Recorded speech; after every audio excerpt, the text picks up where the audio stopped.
దర్శనం బాగా జరిగిందా అంటారు. దర్శనం బాగా జరగడం ఏంటి? దర్శనం బాగా జరిగింది. అయ్యి బాబోయ్, ఇదివరకు అయితే ఇలా లాగేసేవారు, కానీ ఇప్పుడైతే స్వామివారిని కనులారా చూసాం. దర్శనం చూడడానికి అక్కడ ఏమున్నాడు?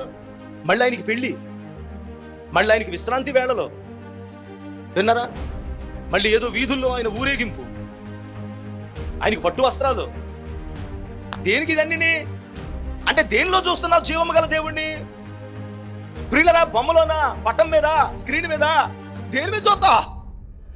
అలా చూడడానికి మనుషులు అలవాటు పడిపోయారు కనుకనే, అలా చూసి మనుషులకు జీవమేదో నిర్జీవమేదో తెలియడం లేదు కాబట్టే ఈ ట్రెండ్ ఇలాగ జరిగిపోతూ వచ్చి క్రైస్తవ్యంలో కూడా వచ్చేసింది. దేవుని మందిరములోనికి వచ్చిన తర్వాత సజీవుడైన క్రీస్తు తన స్వరక్తం ఇచ్చి సంపాదించిన జీవము గల దేవుని సంఘములో ఏముండాలి? జీవము గల దేవుని ముఖ దర్శనం ఉండాలి. స్తోత్రం చెల్లించండి.